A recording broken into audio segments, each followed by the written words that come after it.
Nation in Conversation, proudly brought to you by Senves, Grain SA, Avgreen, John Deere, Engen and Monsanto.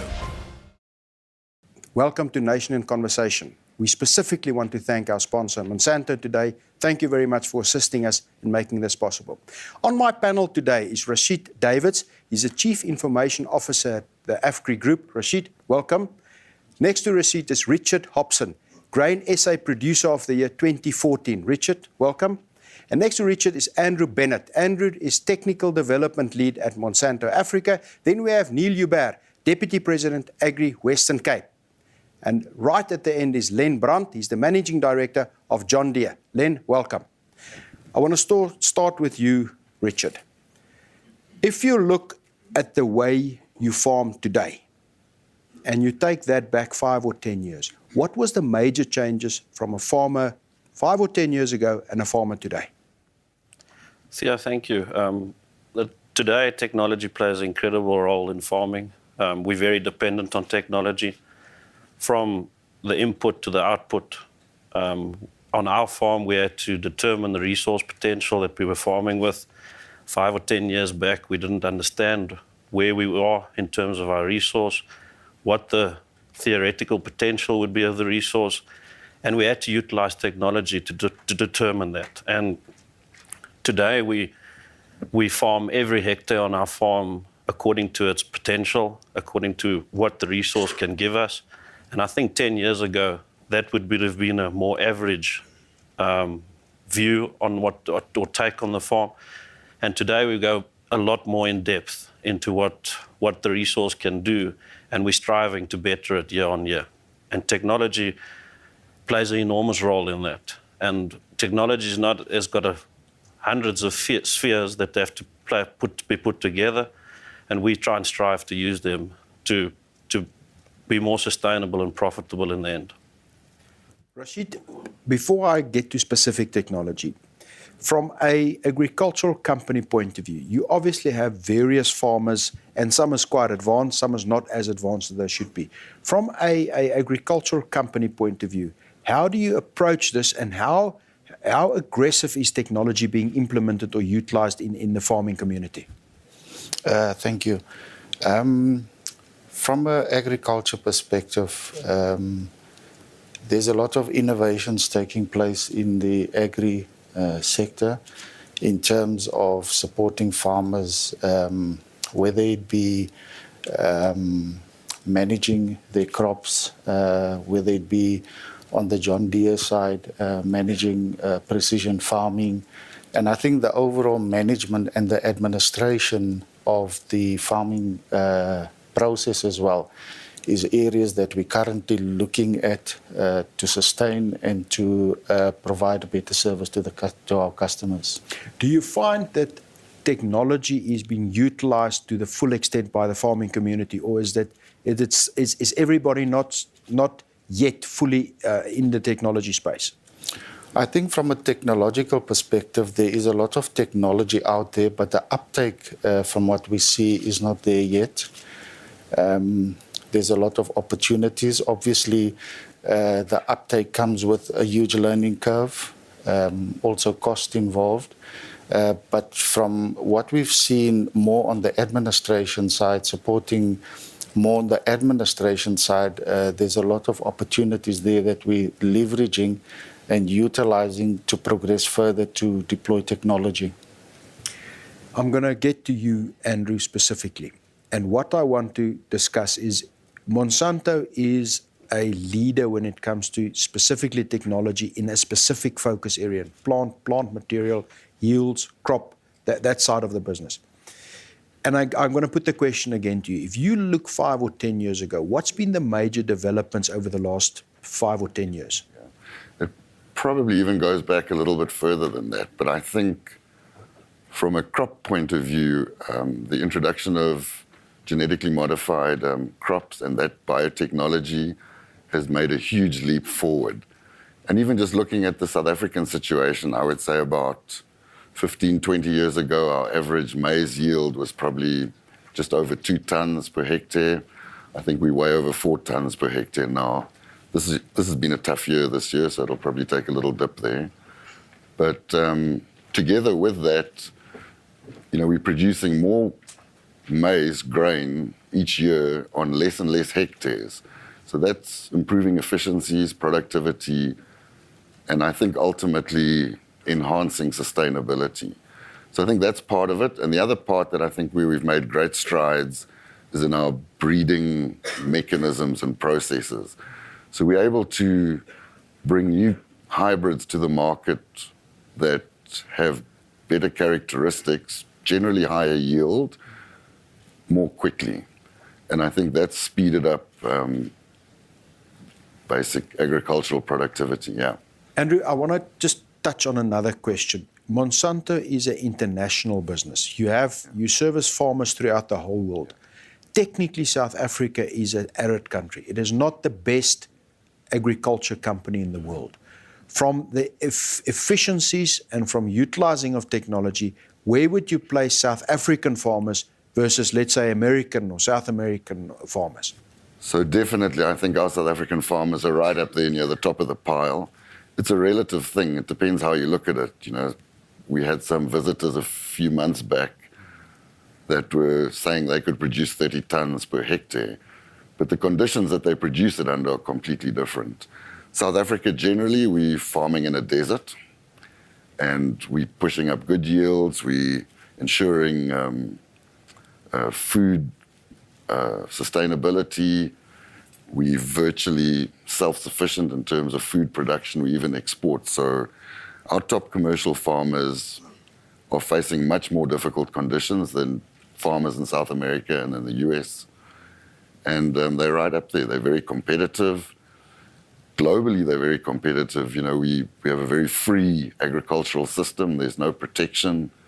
US farmers get a lot of subsidies and stuff like that. So it's really impressive. Yeah. Given the fact that it is not the ideal situation, that there's no protection, to achieve what we are achieving, we need to be on top of the technology. Yeah. Len, that's where I want to touch with you. Your product range and I want to, the discussion I want to take in a few facets. The first one is in terms of the machinery, in terms of managing the machinery. Obviously, a massive issue for any farmer is if there is a breakdown, if there is something wrong. For managing your machinery from an efficiency point of view and also making sure that the machine is available when you need it. How do you approach that problem? Yeah, it's quite interesting actually over the many, many years where we've gone in terms of how we think about it. Today we think about technology in 3 buckets actually. The first bucket is the machine itself. And this is where the farmers and the growers expect us to really deliver the performance we promise we will deliver them. To have the power on the ground or place the seed as accurately in the ground as we promised them. So it's about performance. Just an interesting fact, today if you go to that stand of John Deere and you look at the 8000 series tractor standing there, it's got more computers in that tractor today than the first shuttle which went up into space. It's just amazing where we are in terms of the technology we built into these machines to meet their needs. The second bucket is actually the one which drives this cutting edge kind of environment where we have now the precision farming. And it will continue to evolve because this is about cost per hectare for the grower. We are very focused on trying to help the grower to really get the lowest operational cost per hectare. So we really want him to be efficient and effective because at the end of the day, if there's no growers, we are not needed. That's about cost and therefore measurement. Yeah, it's all about cost. It's about how much it will cost him to work that 1 hectare or 2 hectares, whatever hectares they are working with. Because that's the metric which we are placing on ourselves. And that's what is behind a lot of our technology we develop today, is how can we help the farmer to be even more efficient than what he is today. And I would concur with you, Andrew, in my opinion, in terms of the adoption of technology, South African farmers, in my opinion, are number 1. Because I am amazingly impressed what they achieve in this country. When I travel to North America, to the Australias of the world, these guys are really impressive. But Len, if you look at these, and you noted these 2 buckets, you said there was 3, but if we note these 2 buckets, obviously there needs to be a massive support infrastructure behind them. How does one keep the technology available but support it? See, that is what we very seldom talk about. Because sometimes I kind of think that does growers actually think about that? But the fact of the matter is we invest quite a lot of money behind the scene in other technology, only for one reason only, and that is we want to make sure the machine is up, the machines run. And we've been working for about now 7 years with our dealers to change. If you look at today, the John Deere dealer today, it's a vastly different company than what they were 7 years ago. And we as John Deere typically went about 5 years ago and we invested 150 million rand in a totally new parts warehouse. We increased our parts which we carry by 500 million rand. You know, that's huge investments, but why? It's all about the ability to keep that machine up and running because, Richard, when you guys stop, you don't have, the window is so small now today, and you are so dependent on one machine. It's not the case anymore that you've got redundant machines which you can bring in and work with, because all the technology is in one machine, and you can't shift the technology from one machine to another machine in half an hour. It's just impossible. So behind the scenes, we are developing systems. One which we've just rolled out now is where we actually enable dealers to see what parts they actually carry. So Senvest can see what is in stock at AFGRI, so that we really have visibility. And that's the kind of technology we have behind the scenes. Even the way we train dealers today is very, very different from the way we've done it in the past. We've got today John Deere University rollout where we really focus on each single dealer employee to develop them, to equip them, because we have to take care of growers which have to produce. Neil, we've listened to technology, providers of technology, providers of data, of information, providers of the know-how. We've listened to a farmer using this, agriculture company that is assisting the client base in implementing it. How do we bring all of this together? Where does this whole puzzle come together? Theo, that's a tricky question. It's not easy. Now, if you look at technology without information is really nothing. What Glenn has just referred to, they need to have all the information to, at the end of the day, tell the farmer he's got to put down more fertilizer or whatsoever. Now, that's one of the biggest challenges for any company at the moment. There are three: the harvesting of information, the storing thereof, because it's big data that we're talking of, and the third thing is analyzing it. Now, America at this moment, they are forecasting that in the next 5 years, they're going to have a shortage of between 140 to 190,000 analysts that would be able to look at these data that everyone is collecting and really put it back to companies where they can be able to do three things: be more productive, do decision-making much quicker and more efficient, and have a competitive advantage. Now, everybody is referring to a technology hub or an information hub. And the question is, what is a technology hub? Now, some clever guys from Oxford Internet Institute, they sat down and tried to put down a definition for a hub, and they couldn't get to an answer. What they came to is there's a few interesting things that characterizes a hub. It's a bunch of like-minded people that get together from different backgrounds, different knowledge levels, with one objective. These guys are normally, or a hub, they refer to a hub is self-organized and is very adaptive, and the emphasis is on adaptive. Most of us, even in the farming or business community, would do forecasts based on our intuition, which is based on our experience in the past and information that's either 2 or 3 months old. And if you want to be in business today and make use of technology on the level that farmers do today, you need to have information at your fingertips much quicker. Otherwise, you're going to do some forecasts that's not good for your customers. Neil, I'm going to stay with you. One point that is critical in all of this is connectivity, to be able to transport data, to be able to communicate. In terms of technology that allows proper, real-time, quality communication, where are we and what are the challenges? Theo, we've got some bridges to cross when it comes to connectivity, reliable connectivity, and at decent speeds.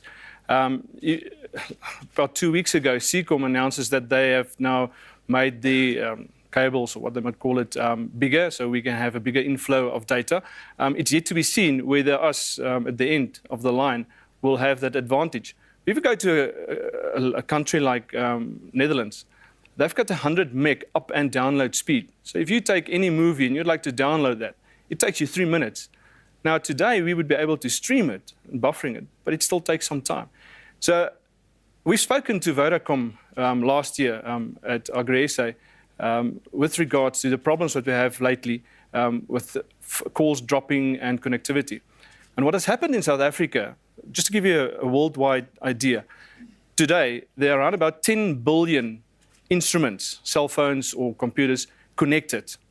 In 2020, their forecast is 30 billion.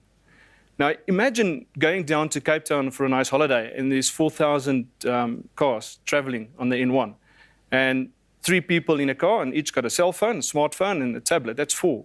Times that by 3,000, that's 12,000. So you've got 12,000 instruments that's hopping from one tower to another tower. And I don't think any of the suppliers at the moment could foresee that we would grow in the internet or the use of data so quickly. And they know they've got trouble, but they're working on it. But that is our biggest challenge with regard to you can have technology. If you don't have reliable connectivity at decent speeds, you're stuck. Rashid, from your side as an agriculture company, communicating with your clients, giving them information, how do you approach that and what are you guys busy with in terms of that space? I think connectivity definitely is a challenge, and even with the fiber that has been laid, our farming community are in remote areas, so we currently utilizing VSET technology and also strong partnerships with the cell ISPs in conjunction with agreements with them to provide connectivity in those areas, because without connectivity, the applications or the solutions that we're trying to provide to the farmers means absolutely nothing. So, and this is not just in South Africa, mainly in Africa, and sometimes we underestimate the technology available in Africa already, especially on the cell provider side. And I think our plan is really to focus on connectivity, and in parallel to that is also to develop solutions for our farmers to leverage off that. But again, connectivity is the basis for all of this. What type of solutions would you be talking about? For instance, we've just launched our internet banking to our clients. We're currently in pilot phase. It's going extremely well. And we're looking to roll that out to all our customer base in the coming months. It's a technology initially that has been developed over a number of years, and the adoption rate of that with a pilot has been hugely successful. And we're already looking at a phase 2, which will come once we've rolled out the first phase. There's other technologies also in terms of precision farming that we're also looking at. We're looking at opportunities using big data. Again, big data has been around for a long time. We sit on a lot of information, and we need to start making sense of this information. Making sense of the information, that's what you need. You need information that you can apply. If you were to look at trends in that specific area, and I want to specifically move towards the producer, what is the major trends, or where do you see the major benefits in these trends? Yeah, I think the major benefit lies in pursuing sustainability, profitability. But of course, I think everyone sitting here today will also understand that the producer needs to make a mind shift. He needs to understand that technology, that the data that he's compiling is relevant data. It's data that gives you, it's going to give you the edge on the following season. You've only got one chance as a producer per year if you're doing dryland agriculture. And there, time-use application, relevant data, the timing of it, how you compile all this data to get it into a format which you can use in remote areas. We do have challenges on that, and we have challenges on getting the volume of data streamed to the tractors, from office to tractor. What data are you using at the moment? You're using in the form of memory data, so you will typically download stuff in your office and you're going to apply it to the tractor. New linkages are giving us now the format that we can have a live stream from computer or from office to tractor. And these are all the things that we're trying to implement day in and day out. But I think the crux of this is every producer needs to make a mind shift to understand what he's compiling and what his objective is. And That comes to the quality of to turn the data into quality applicable information. Indeed. We understand when a tractor or a combine harvester is moving through a field, it's compiling millions and millions of data impulses. And it's to take those millions and millions of data impulses to maybe one relevant data impulse, which will then have a 90 to 100% influence on your following year's success. So, yes, it's much bigger. The technology that we're thinking of is much bigger than the mind can apply. And I want to go to Richard. I want to just jump quickly to Andrew again. We've talked about the data, we've talked about the information, but this all starts with the quality of the plant, the quality of the material. Sure. And there's a balance. You need to balance weather, you need to balance yield, you need to balance the amount of plants, and there's a cost factor, there's risk factors. How do you go about deciding which way you want to move in terms of research? Yeah, maybe if I can just go back a step or two. I really want to compliment all our grower customers because they are being bombarded with all these different kinds of technologies, and it's really on the farm where they all come together to deliver a result that all the input providers are wanting. So whether we're John Deere or Monsanto providing seeds or somebody providing fertilizer, we all want the farmer to do well and to be profitable. But at the farm level, the farmer is getting bombarded with all these things, and he's looking at this and how do I use all this stuff to deliver that result that we want? And so I say I really take my hat off because to integrate all of those inputs is really a job. And I think at a farmer level as well, you need to find the ones that are making the biggest difference and the biggest contribution. So although we're having all this data coming in, we need to simplify it and hone into the important ones.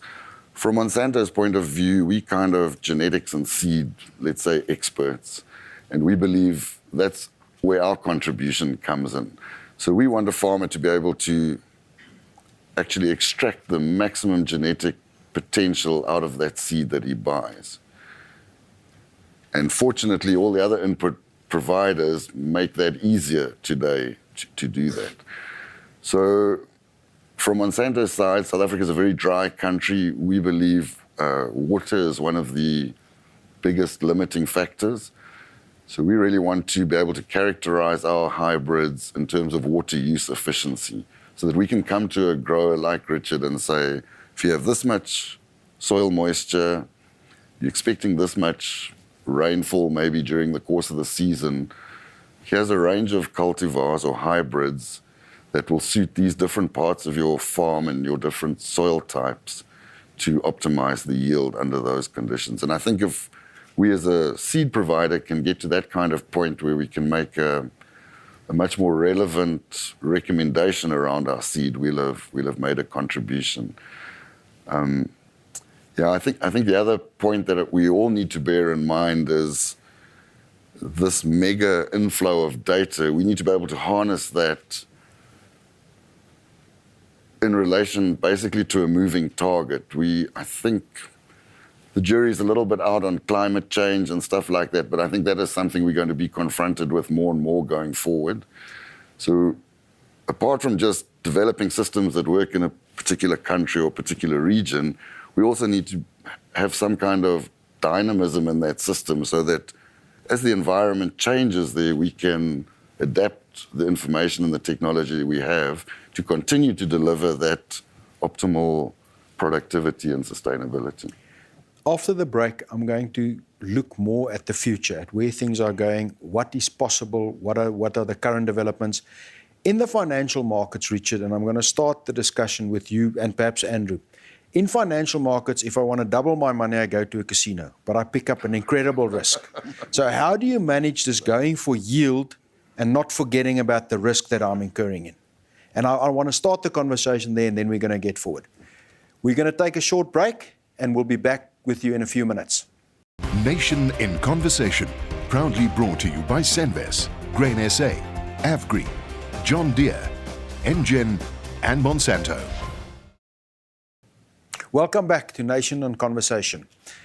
I want to pick up the conversation where we in risk and return, and it makes me think of the previous US president who said that compared to farming, Vegas is a sure bet.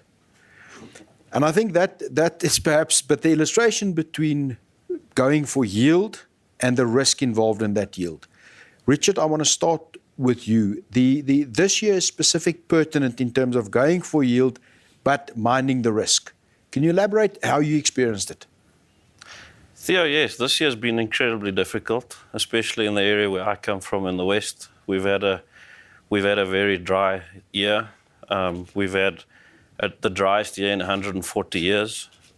So, yes, we've had all these goals. We've strived to technology goals. We've strived to sustainability. But there's a trump card that evens all these things out. And in the end, that's the climate. And I think to say that we've come through a difficult period is relevant. But for a commercial grain farmer in South Africa, the next 18 months is going to be extremely difficult. We're sitting with extremely dry soil profiles. We're sitting with, obviously, the most difficult uncertainty lying ahead of us would be soil moisture. So it's good and relevant to speak about technology, where we want to be, aspire to things in the next 5 years. But I think we need to be relevant also. And soil moisture, the current climatic conditions, the prevailing El Nino, which people are forecasting for the coming season, is what every commercial grain farmer needs to focus on, and how he's going to get through the next 18 months. Obviously, in supply and demand eras, prices are relevant. So if there's a bad supply, prices tend to go to import parities, as we all know. But unfortunately, when there's no production, price isn't relevant. So how is every farmer and how is the AgriBuzz hub going to position itself for the next 18 months, I think is what we should be speaking about today. And then as a commercial farmer, I unfortunately do have to say that the political environment that we're in today is also creating uncertainty. And technology can't mitigate things like that. So we have to be relevant. Interesting times, daunting times. But us as commercial grain farmers in South Africa enjoy challenges. And I think this is one of the biggest ones we are facing in the last 10 years. Andrew, we noted that this is one of the tests. This is where we have the drought, where we have the scarcity of water, even in the harvest coming, in terms of the moisture level that Richard referred to. When you look at technology in terms of your material, in terms of your area, the yield has to be tempered in terms of what risk are you taking with that yield. How do you approach that, and what is the direction that research is moving towards? So again, I think it's all about reducing that risk. And as we employ more and better technologies, we do achieve that. So for example, we're very close to releasing so-called drought-resistant biotech product. So the idea there is really to be able to more efficiently use the moisture that is available. So all of these technologies on our breeding programs, we look towards that as well. We really pride ourselves on the stability of our products. So this really means that the hybrid performs well under both poor and good conditions. So as you stack all of these technologies together, a more precise soil depth when you're planting and so on, you are actually lowering those risks. It does cost money to employ that technology, sure, but the overall general trend, I think, is in the right direction. So again, I come back to what I said earlier, the sort of hub where it all comes together is on the farm, and growers need to be able to pick and choose, preferably to actually employ all of these technologies, but I think that's quite complex, but to pick and choose the ones that are most relevant. Before we go on to look at what the future holds and where the big trends are, Rashid, there's we're in a regulatory environment where we need to be careful exactly how we use technology, and specifically what information is used at what position. How does one approach the stricter regulatory environment? I think when we start looking at things like big data, there's tons of information out there. And for this to work effectively, for the collectors of that information and the people that this information is going to be disseminated to, there has to be a framework or governance framework that needs to be in place. And the framework is not necessarily to make things complex, but again, to understand the risks around collecting that information and disseminating the information. And I'll give you two examples. One, John Deere collects a lot of information. Now, we need to start looking at the ownership, who actually owns this information.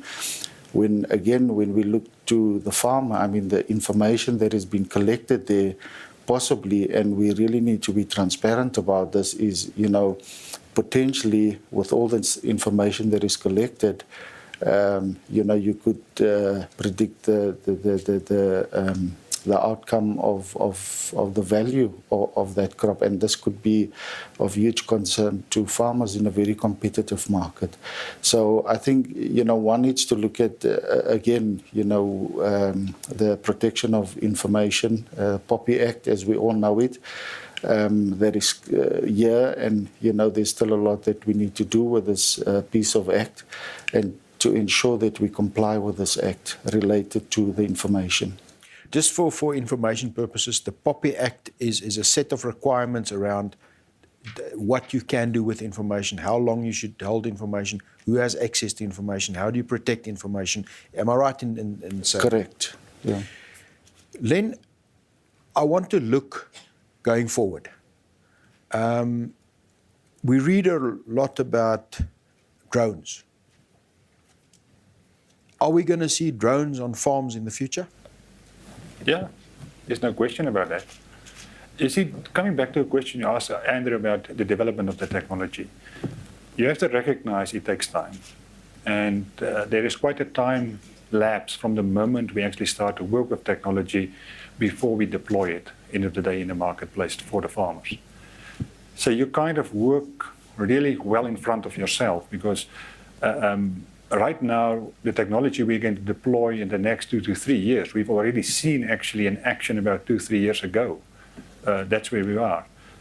It's quite interesting to see that drones is going to be a very important component in the future to pick up information. Because typically what we foresee what will happen is that you will have a drone, which most people will be based on top of your tractor. So I will see a drone landing on a John Deere and taking off again. Yes. And it most people move forward and actually identify what kind of weeds are where, and actually identify even the weed. And then literally you will just apply the spraying on that section, so that you really can help the farmer to actually utilize his pesticides and herbicides really very effectively. That's what it is all about. People kind of think this is going to be Star Wars. No, it's not. It's actually just going to be... just drones on John Deere's. Well, I think everybody will deploy it, but it's coming, because I've seen it September last year during our technology day, which we have in John Deere once a year for the leadership, is that then you can see what's coming. And it's exciting times. I think one of the more exciting ones, if I just may, how would you feel, Richard, if we are able to let you plant in about 15, 16 kilometers an hour and be more accurate than we are today? And it's coming. It's something which we actually have finalized now, and we will launch in the next about 18 months. We are going to bring a product now to the market, the planter, where the speed of the tractor is irrelevant. We will be more accurate than ever before, because the planting unit will not be driven hydraulically. So we will be much more accurate than we've ever been. And we will be able to really put down only the seeds, which the farmer really wants to put down on that piece of land. So that's the kind of stuff happening. Where's all this? If you look at collating all of this, and we've talked a few times, and Andrew, you were very, very, you put a lot of emphasis on how do we get all of this together? Where does this all, how do we take all of this and distill it to a a set of variables or a set of information that can actually be utilized in a way that has results. Where are we moving? Theo, there's no single answer to that. Just to give you an idea where technology are already today, I think one of the most incredible pieces of technology is the cell phones that we carry around every day, smartphones. Now, if I go home, I can set it to geofencing that if it gets close to my home, it'll automatically opens the gate, it'll opens the garage door, it will switch on the lights, it will start playing my favorite radio station, it will disalarm the security system, and when I leave home, it will just switch off the lights, close the gates, and activate the alarm system again. Now, all of that came together in a hub, where people, like-minded, with different knowledge, came together and say, we need a solution. Now, what's important with this hub and where all the information and technology get together is the biggest challenge are sponsors and donors when you get to that, because technology should be driven from a grassroots up. It's a bottom-up approach, not a top-down. And normally when you get to that with funding, you get the sponsors and the donors, they want to dictate the agenda. And that's a challenge. The next thing is collecting all the information. We have referred to the POPI Act. In South Africa, all the data that's been collected from the farmers, I'm not sure where it is right now. I think it's with the John Deere's, the different commodities. But somewhere that needs to get together. And hopefully it's within a company that's based in South Africa and not overseas. Because the fears of the farmers is, if I've given my information, where does it end up? Am I going to have to buy it back if it's not based in South Africa? So our challenge in South Africa is to have a company where all this information can get together. I've just spoken to Len. Let's say, for instance, I've got John Deere, Massey Ferguson, Landini, New Holland, everything on my farm, and they want some information. There's 4 companies that I've got to give the same information to every time. Now, that's becoming time-consuming. We would like to have information where I can allow you to have access, and I can determine when that access is being denied again. And that comes back to what Rashid's point is. Who actually, in the end, is the owner of that information? The collator, the storer, the guy whose information it was in the first place, and where does that end up? Your name was noted once or twice in the discussion. View on that? The way we approach it is actually that we are the collectors of data when our machines are working through the fields. Then we enable the farmer with the John Deere Farmside strategy, which we're starting to roll out now here in South Africa as well, where they will be able to upload it into the cloud on myjohndeere.com, and that will be his data. It's not our data, we are not interested in that, unless he wants us to take some of that and do something with it. We then wait and stand back and say, what is your decisions? Like, I want to do variable planting, then we will then execute that decision again with the machinery. That's the approach we've taken as John Deere right now, because this is a very gray area. Who owns that data in the middle? Our view is it belongs to the grower. It's not ours. Absolutely. Andrew, I'm going to ask you a slight curveball question. The challenge in South Africa is to get more small-scale farmers going, to get new farmers in the system. And these farmers are not necessarily scale-driven farmers. They're obviously in the beginning not scale-driven farmers. So therefore, some of these technologies we talk about is simply out of reach for them. But your specific research can actually assist that. In terms of smaller-scale farmers, assisting them in the process, where are you positioned in South Africa? But this also relates to the rest of Africa, where the communication is in some cases very extremely limited, where the utilization of big infrastructure or even your equipment is extremely limited.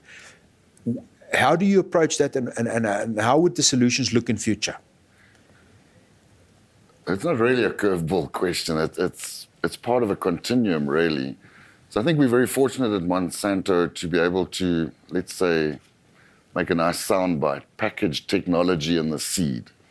So the more technology we can get into the seed and the quality of the seed, again, it's about mitigating the risks, lowering risks of crop failure and improving yield. And the seed is a really nice vehicle to move this technology around. Coupled with that, that's kind of old, I guess. You can put biotech and stuff in the seed, but hey, we've been there and we're doing that. What's cool is we're starting to be able to roll that out in Africa. But coupled to this, I think what's really exciting is all opportunities that are offered through mobile technology. So we're looking very closely at being able to, I mean, I think Rashid was saying that there's mobile money, basically. So it's a really nice way of paying for inputs and whatever. Then secondly, it's a great avenue as well for imparting knowledge and information. And we're starting to look at a couple of programs in Africa, following some examples that we've done in other parts of the world, where we'd be able to integrate a lot of, let's say, very technical information about weather and so on, and then be able to push a message to a grower, customer, saying, we think you should be planting within the next 3 days, or we think now is a good time to start your soil preparation. And then we can sort of move these messages across through the course of the season to really optimize their opportunities. Obviously, it's a give and take thing, you know. Some smallholder growers, just because they're small doesn't mean they're not good farmers, and they're probably on top of all of it already. Others might be able to benefit from this kind of information. So I think those are the kind of opportunities that we have, let's say, at a smaller scale, where we don't have, you know, the big toys available. Yeah. But in fact, we have rolled out a smaller strategy, and we've done something very cool in Kenya now. And the view we've taken is that the only way we're going to get yields on the smaller farmers up is that we have to bring in mechanization onto the farms. We have to bring better quality seeds. How do you get mechanization on a 2-hectare plot? Well, at the end of the day, it's about contractors. We have to enable more farmers in communities to become contractors. And we've rolled that strategy out now very effectively in Kenya, but now around technology. We've just launched our smartphone app in Kenya, where we're actually getting people to register on it. And I'm a contractor. You need 2 hectares to be plowed or to be ripped. And then you will put that, I'm looking for a quote. I will say, here's my quote. You accept my quote, it becomes an invoice, and you pay me by M-Pesa, phone money. That's the kind of stuff you're starting to do. Because we have to do something for smaller farmers. We can't The Uber in the agriculture space. That's what we are starting to do. And on-demand resources is applied. When and where and how, and it's like using Uber in a big city. Well, we deployed it now in Kenya. And the reason why we deployed in Kenya, because M-Pesa is very strong there, so we could do that very effectively. And we also have a financial solution involved there. Currently, we don't have that solved here in South Africa yet, so we most probably will not only deploy in South Africa in the next few months, but similar things. Neil, this also requires from Agri SA to make sure that their services and their service information level and their assistance to farmers needs to adapt continuously. It's as the farming community change, as the intelligent information changes, as the big data changes. How does it challenges Agri SA in terms of how do they assist their farmers? Theo, first of all, they need to, I'm part of it, we need to know that change is inevitable. It's happening every day. We can't stagnate, so we have to take into consideration every single thing that's happening on the farm. And it's not just on technology side, it's also when it comes to policies and that kind of stuff. We can't sit around the table and trying to get a policy on the table which is going to hamper us from going forward. And that's one of the biggest challenges is to get everybody around the table on the same level with regards to technology, information, and what's going on. So, yeah, we need to be up to date very much. And that means that your farmers will require these services, and those services you'll assist them. Theo, one of the things that McKinsey & Company is looking at when they look at technology and the change to farmers, they're talking about a shift from push to pull. And it's the same in organized agriculture. Nowadays, it's the consumer that determines what the farmer should plant and what they want. In the old days, the farmer just planted and the consumers just accepted it. And it's the same with organized agriculture. It's a shift from push to pull. Now the farmers would tell us, listen, this is what we need to be able to farm and be profitable and more efficient. So it's a shift. Richard, you're a producer, you're a farmer. We've listened about Len talking about, I'm going to Uber a John Deere and there's going to be a drone that's going to take off and land on my tractor.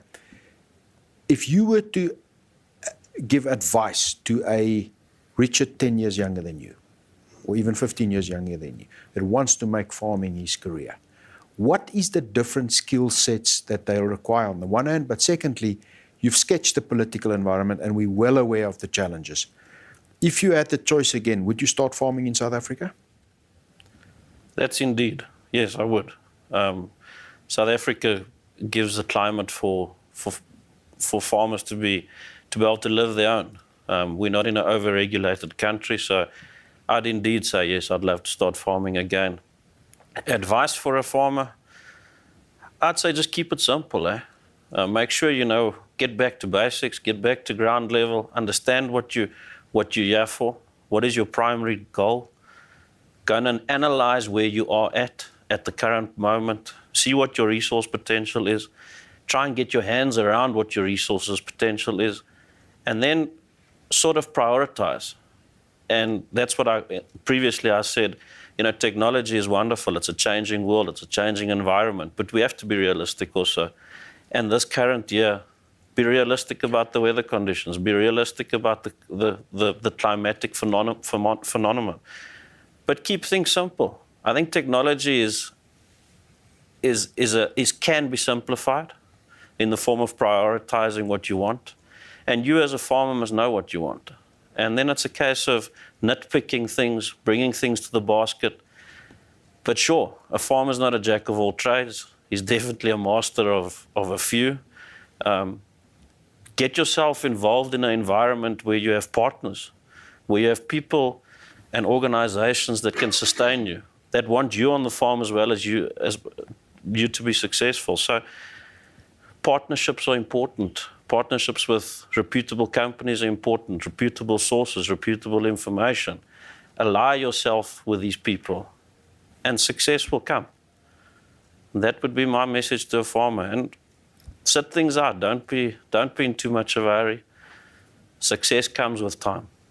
Rashid, I've talked to Neil in terms of how a farming union or organization in the farming community needs to adapt. Agriculture companies, you talked about moving into the banking space with interbanking. You talked about the risks of who owns data. That's a complete different environment than 10, 15 years ago for an agricultural services company. You also need to adapt. How do you position yourself for those challenges coming? I think from a governance perspective, one has to be extremely pragmatic in applying governance and not let that be overshadowed by not looking at the products and services and the delivery that we have to provide to our customers. We're fortunate in the sense, as AFGRI, that our business focuses around our customers. So we provide products and services to support the customers and the idea is that we need to come up with pragmatic solutions from a governance perspective to enable farmers to become more productive. Andrew, the question in terms of your technology, how far can that help us? Yeah, I think we're scratching the sort of surface at the moment. We focused largely up to now on what we would call agronomic traits. So providing insect protection, alternatives to insect protection, better weed control, stuff like that. I think we'll be moving forward into similar kinds of areas where we're looking at water use efficiency, nitrogen efficiency, stuff like that, all aimed at improving yield and at the same time actually reducing some of the other inputs or using them more efficiently. But that's the sort of current horizon. I think going forward, we'll be able to produce healthier oils in soybeans and sunflowers and products like that. So there will be a shift, I think, towards products that are more consumer orientated So there And- will be a shift from the production requirements, Yeah, so- almost a yeah. second level closer to the Maybe, consumer requirement. maybe shift's not the right word. I think we'll continue to focus on what the producer needs, but we will add a layer in terms of addressing consumer or, let's say, household needs as well. So healthier oils and stuff like that, yeah. Will I be, Neil, And sorry if I can come in. I think as the consumer becomes more demanding, that actually comes back to the producer as well. He needs to be able to deliver what the consumers are going to pay money for as well. So it's kind of a triangle more than. would I one day be able to sit in a restaurant and know who the producer was of the food that I will be ordering? Yes. If you just take, for instance, a bottle of wine, most of the companies would have a QR code in the back. So you take your smartphone, you would scan the QR code, and it would tell you everything about the farm, the accreditations, also add the way that they do their fertigation, their irrigation, everything. So yes, you would be able to do that. Thank you. Thank you very much for joining us in this live broadcast of Nation in Conversation. If you want to follow these discussions or want to get a bit more background on it, please visit the website at nationinconversation.co.za or follow us on Twitter at NationConverse. Thank you very much. We look forward to your company again. Nation in Conversation, proudly brought to you by Senves, Grain SA, Avgri, John Deere, Engen, and Monsanto.